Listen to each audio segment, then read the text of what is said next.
Big shout out to the Crow holders and Jason Appleton, Crypto Crow. Greetings, ladies and gentlemen. Welcome. I am the Crypto Crow, and today I'm going to be talking about a string of events that, when you put them all together, puts forth a very, very, very powerful narrative that basically had me waking up this morning and thinking to myself, this is almost like a dream. The same kind of thing that happened to me back in 2017 when I was reading all of these white papers and learning about blockchain, learning about cryptocurrency, even before I discovered Cardano.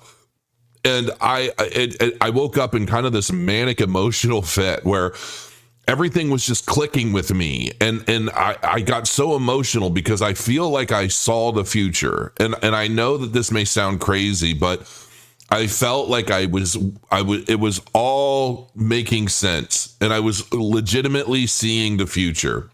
And my wife was worried because she thought I was in some sort of manic fit, and it was a good thing, but it was so much rushing in at the same time. And I feel like I'm experiencing something not quite as powerful, but something similar. And I'm going to show you why, because when I show you these little video clips and you realize I've seen a lot of people touch on this, touch on that, touch on this. And here's the thing. I consume so much from so many people. That's why I often point out like this YouTuber, that trader, this person. And I'm like, you got to check them out. You got to check them out because they're people that I observe over time. And I think to myself, these people have their finger on one button. This person has their finger on another button. And I watch it all, and then it all comes together. It doesn't all happen instantly, but it all comes together, and then it clicks with me, and I'm like, oh my God, I think I see what's happening. And I think by the end of this video, you will too. And you're going to realize why Cardano is going to very, very, very likely achieve exactly what I said it was years ago when I said that at some point, Cardano is going to become a vacuum, sucking up the liquidity of just about every other asset in the crypto space.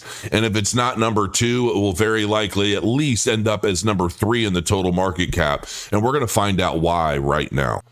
If you'd like to read news about politics, cryptocurrency, finance, tech, artificial intelligence, gaming, and more, check out twistedtimes.io. This is my news website that I've created that utilizes artificial intelligence, RSS feeds, and rewrites the news in a non-biased way that just gives you the details about what's going on in the world. Any one of these articles is going to be comical, interesting, a fun read. You're going to learn a lot. It's real news. None of the details have been changed, just the way it's been written so that it doesn't basically brainwash you or insult you while you read. If you're an intelligent individual that just likes news for what it is, just to know what's going on in the world, check out twistedtimes.io, bookmark it, check it every day. New articles flow in constantly. Thanks for your support, and I'll see you on twistedtimes.io. Now, currently looking at the crypto coin market cap, you can see Solana's doing really well. It's at number 4. It's pumping up about 18%. If you go down, Dogecoin, for obvious reasons as it relates to Elon Musk, is pumping 20%. Right under that, at number 9, pumping almost 24% over the last 7 days, which actually it's better than that.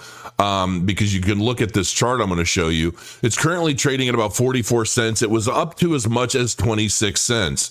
These are the only assets that are really pumping that much. If we look at Cardano on a chart, you can see we wicked all the way up to about 46 cents. This is a 43.42% pump. This is over the course of just 5 days. Cardano has been crushing it. And this is only the beginning. This is the very beginning. Keep in mind, when I first started averaging back into Cardano after the 2021 market peak, I started averaging in at 50 cents. I've averaged my position down, so I'm doing pretty well at this point already. But I started getting back in at 50 cents. And now there's a case to be made about where the potential future bottom is after the next peak, but I'm not even going to get into that in this video. But we're going to look at some of these video clips that are going to really spell out a narrative that I think is going to resonate with a lot of you. And it's going to start putting things into a perspective that makes a lot more sense. And I do believe that there's more to Bitcoin OS than meets the eye. So let's start with this. They're very smart. And if we don't embrace it, other countries are going to embrace it. Other countries will anyway. but we can be the leader, and we might as well be the leader. So basically what he's talking about is embracing Bitcoin, right? Now, this is obviously before the election. It's a part of what made him popular with a lot of the crypto holders and things. But this goes much, much deeper. This is Senator Loomis, Cynthia Loomis, who's been a big pro-Bitcoin advocate for a long time now. And she's basically discussing how there is a case for Bitcoin to become a reserve asset. No central bank digital currency. I'm so happy about that because that's a means of surveillance of the American people. But we want to make sure people can have individual wallets for their Bitcoin so they have that sovereign over their own money. We know we want the US dollar to remain strong. And actually having Bitcoin in reserve can help the US dollar remain strong. No central.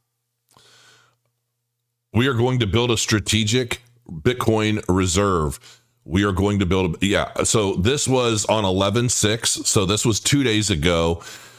There is an effort now to build a Bitcoin strategic reserve for the US government to offset the country's growing deficit. Now, considering the fact that Bitcoin is a global currency, and then you think about the relationship now between Bitcoin and Cardano, basically both being built on the UTXO model, and how they're going to support one another. Bitcoin's liquidity into Cardano's utility, scalability, throughput, and interoperability, and everything else it brings to the table. As well as it being the most decentralized blockchain out there next to Bitcoin, Cardano is just a huge win-win scenario for Bitcoin. And so what's happening is we're starting to see this narrative unfold related to Bitcoin's use case about to get much, much, much bigger. Now, go figure, at a time after BlackRock has already basically established the ETFs and it's growing its ETF inflows on a daily basis, as well as a lot of the others that basically followed suit, but we're not done. It's going to be very difficult to fix the deficit with just changes in taxes and spending. But it's probably why Bitcoin is kind of interesting here, because it's potentially a treasury reserve asset. And, if Bitcoin rises in price, it actually helps offset the liabilities, which is the deficit. So you were at 150, I think, on Bitcoin, weren't you? But yeah. Not necessarily by the end of this year, or? I think 6 figures is still possible before the end of the year, yeah. And then more next year and the year after. Yeah, I think because now, post-halving and now Bitcoin's becoming a lot more relevant, and I think maybe the regulatory overhang is diminishing, that there's a lot of upside from here, yes. We're not done. Tamara Hassan, president of IOHK, hints there is a high chance that Donald Trump could introduce Charles Hoskinson as his go-to crypto advisor. This would be huge for ADA and the whole crypto ecosystem. Now, a lot of people are going to see this and they're going to think, oh, that sounds like rumor, right? And I don't know 100%. I don't know. But I will say that there is a very strong likelihood, given the relationship Charles has established with RFK Jr., he was obviously a donor of RFK Jr. We've seen a lot of pictures with him and RFK. He actually had RFK speaking at Rare Evo. He wasn't able to make it in person, but he did come on via satellite or whatever, and was there with us streaming real time. And so we know, and considering Charles's congressional lectures, I guess you could call them, but, meeting with Congress, meeting with people in the government to basically plead the case for not just Cardano, but for crypto overall. So we know that he's a part of a lot of this, and he's at least a part of the conversation.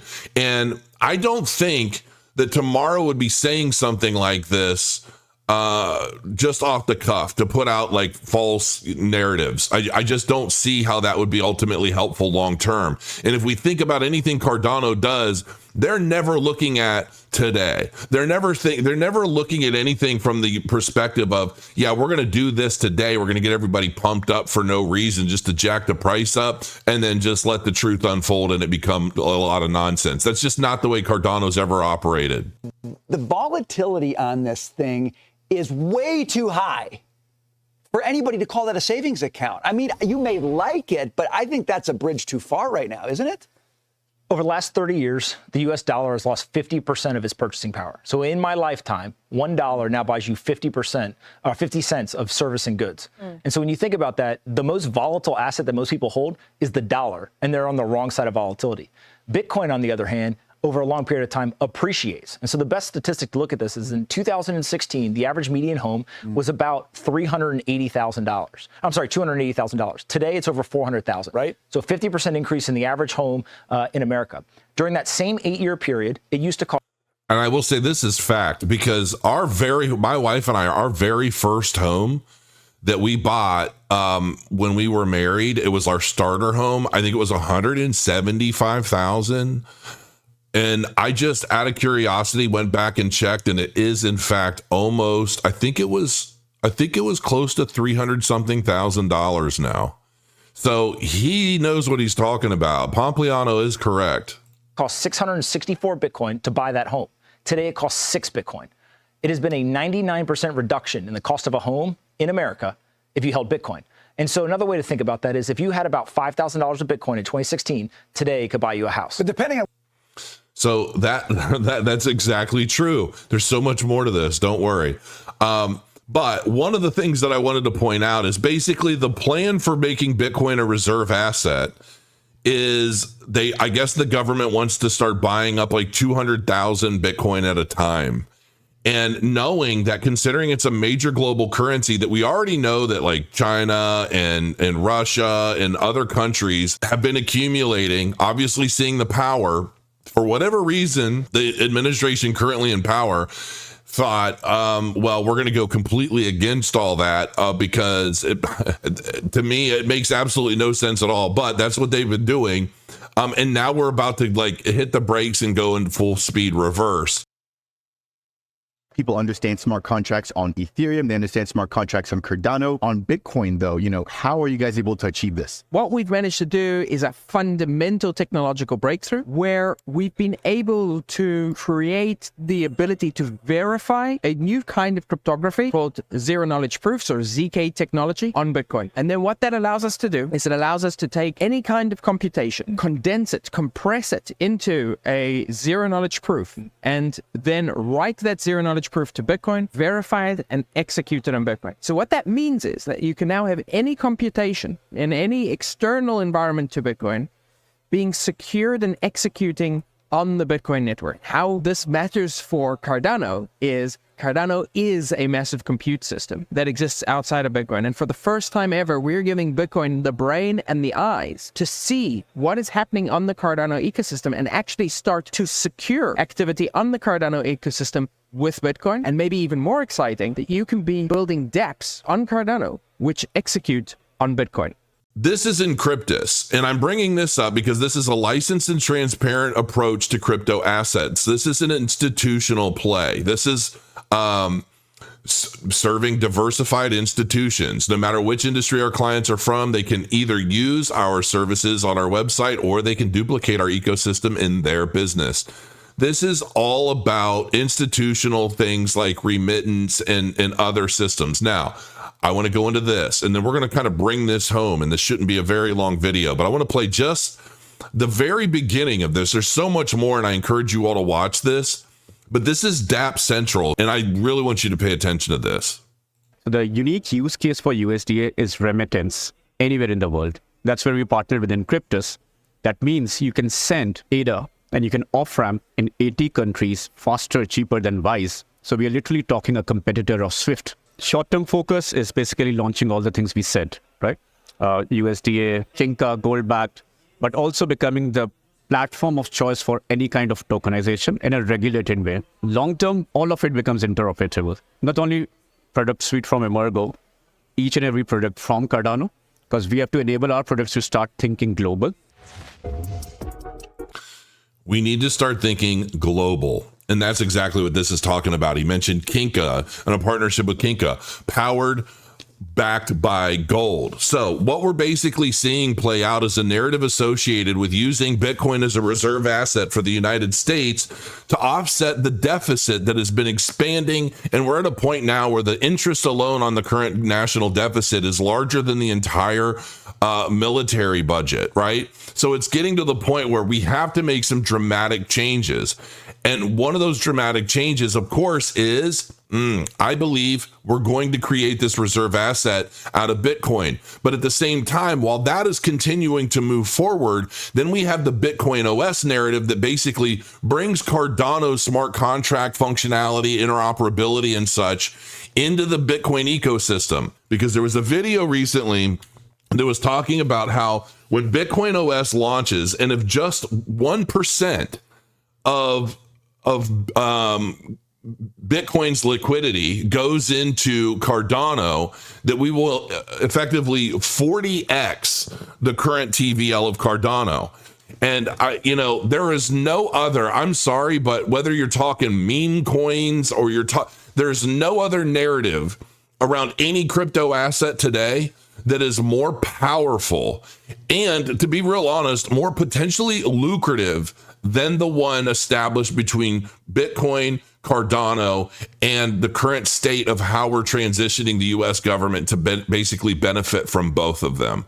And that's really it. That's all I have to say. I mean, this is a mic drop moment. And when you bring all of this stuff together, when you start considering the fact that they're learning how to they want to start using different elements like stable coins on Cardano, how those are going to be accessible by people on using Bitcoin, how they're going to have access to all of this extra functionality as an extension of the Bitcoin ecosystem, including things like remittance, including, this doesn't even bring into play the concepts for how Midnight as a privacy layer for Bitcoin and Cardano is going to affect the ecosystem overall. That is going to be humongous.